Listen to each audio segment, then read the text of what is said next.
Hello everyone, welcome to Indian Express explain daily prelims analysis dated September 18। पहला article discuss करते हैं।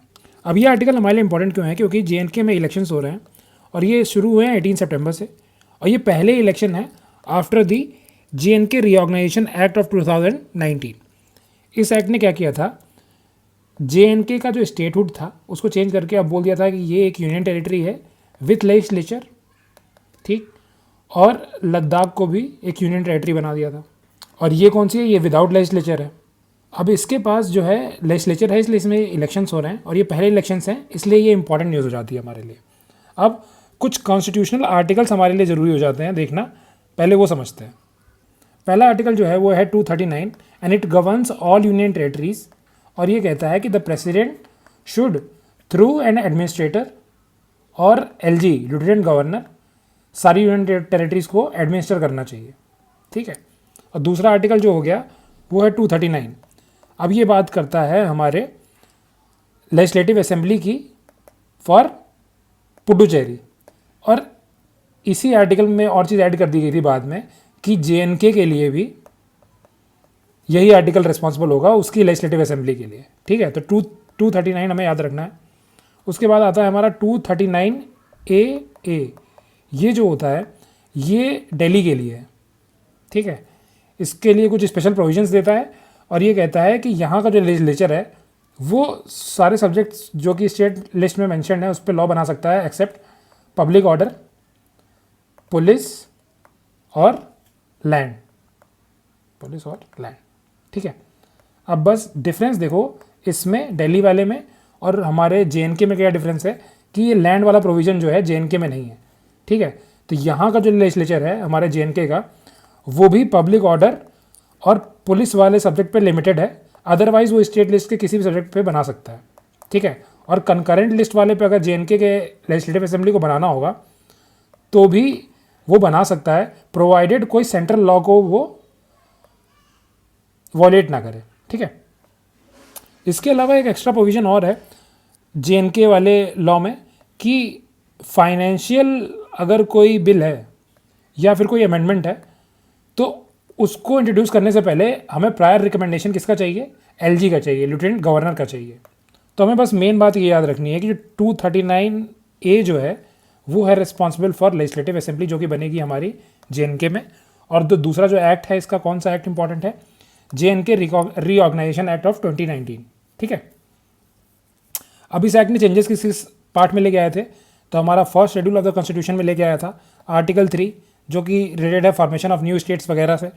239 मैंने बता दिया, 239 ए भी बता दिया, 239 ए भी बता दिया, ठीक है। इसके अलावा ये आर्टिकल बात करता है जो लेफ्टिनेंट गवर्नर है हमारा जेएनके का उसकी डिस्क्रिशन के बारे में, ठीक है। तो जो पावर्स लेजिस्लेटिव असेंबली के परव्यू के बाहर हैं वो लाई करेगी इन डिस्क्रिशनरी पावर्स ऑफ एलजी, ठीक, पहला हो गया।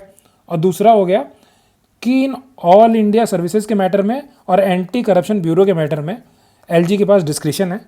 और कोई अगर एक्ट है, कोई अगर लॉ या एक्ट है जो अलाउ करता है एलजी को to act in his discretion तो वो भी उसकी डिस्क्रिशनरी पावर में आ गया, ठीक है। तो मतलब क्या हुआ इन टोटल कि जो पुलिस हो गया, पब्लिक ऑर्डर हो गया और ऑल इंडिया सर्विस हो गया, एंटी करप्शन ब्यूरो हो गया, इस केस में तो इसके पास डिस्क्रिशनरी पावर हो ही गई है। ऑल्सो फाइनेंशियल वाला भी मैंने बता दिया कि फाइनेंशियल बिल में भी इसका रिकमेंडेशन चाहिए तो वहाँ पे भी इसके पास पावर हो गई काफ़ी, ठीक है। तो ये आर्टिकल इम्पॉर्टेंट है। अब जैसे इंडिया में हमारे पास मॉनेटरी पॉलिसी कमेटी है आरबीआई की जो कि पॉलिसी रेट या फिर रेपो रेट जिसे कहा जाता है उसको चेंज करती है, इंक्रीज़ करती है या फिर डिक्रीज़ करती है इन्फ्लेशन को कंट्रोल करने के लिए, ठीक। और इन्फ्लेशन का टारगेट हमारे यहाँ क्या है? 2 से 6 के बीच में रखना है।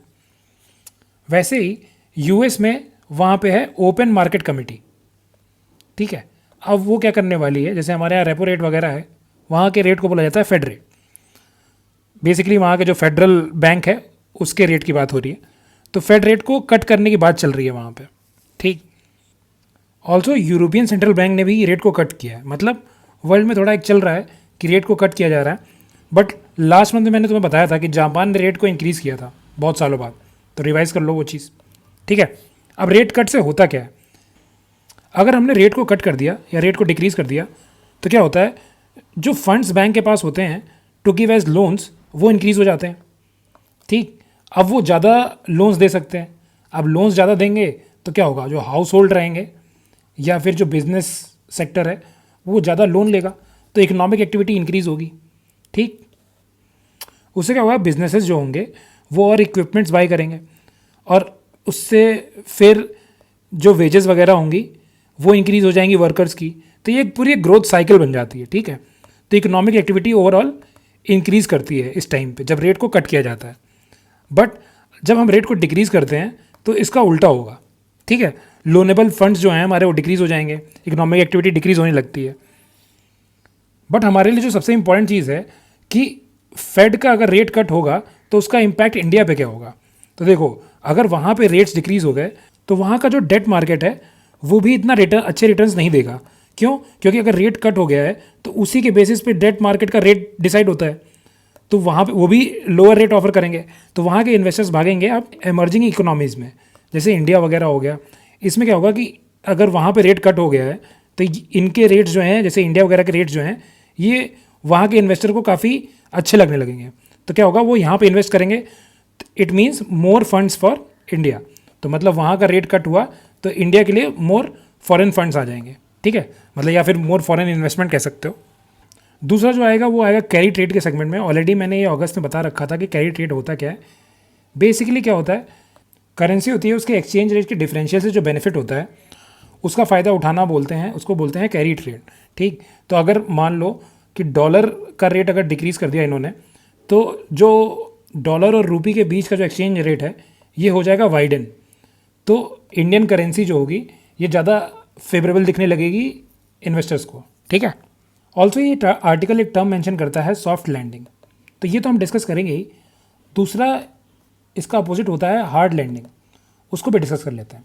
अब मान लो इन्फ्लेशन बहुत हाई है, ठीक, तो इसको टैकल करने के लिए हमारा सेंट्रल बैंक क्या करेगा, इंटरेस्ट रेट को डिक्रीज़ करेगा। अब अगर इस इंटरेस्ट रेट को हम स्लोली और कंट्रोल करके डिक्रीज़ करें या फिर पार्ट्स में, बिट्स एंड पीसेस में हम इसे डिक्रीज़ करें, जिससे हमारा इन्फ्लेशन तो डिक्रीज़ हो जाए पर हम रिसेशन में ना जाए। ठीक है, क्योंकि हमने अगर यहाँ इंटरेस्ट रेट डिक्रीज़ किया है तो मैंने अभी बता भी रखा था कि कैसे ये इकोनॉमिक एक्टिविटी को डिक्रीज़ करेगा और चांसेस हैं कि हम स्लो डाउन या रिसेशन में जा सकते हैं। तो अगर हम रिसेशन में नहीं गए और इन्फ्लेशन को हमने कम कर लिया तो इसे हम बोलेंगे सॉफ्ट लैंडिंग, क्योंकि हमने बहुत स्लोली और calibrated lowering of interest rate किया हमने। लेकिन अगर हम इंटरेस्ट रेट बहुत तेज़ी से, बहुत फास्ट हमने इसको डिक्रीज़ कर दिया या फिर बहुत इमीडिएटली हमने इंटरेस्ट रेट को कम कर दिया, तो क्या हुआ कि हमारे चांसेस हैं कि हम रिसेशन में एंटर कर जाएंगे। और अगर हम रिसेशन और में एंटर कर गए या फिर स्लो डाउन में एंटर कर गए तो इसको हम बोलते हैं हार्ड लैंडिंग। ठीक, इस आर्टिकल में हमारे लिए कुछ काम का नहीं है। ठीक है, मेटफॉर्मिन वगैरह दे रखा है, ये कुछ काम का नहीं है। और दूसरा आर्टिकल में जो लेबनान के बारे में हिजबुल्लाह वगैरह दे रखा है, ये ऑलरेडी मैंने अगस्त में डिस्कस कर रखा है बहुत डिटेल में। ठीक है, यहाँ बस ये हुआ है कि एक पेजर करके डिवाइस होता है जो कि एक्सप्लोड हो रहा है, तो वो हमारे कुछ ज़्यादा काम का नहीं है। ठीक है।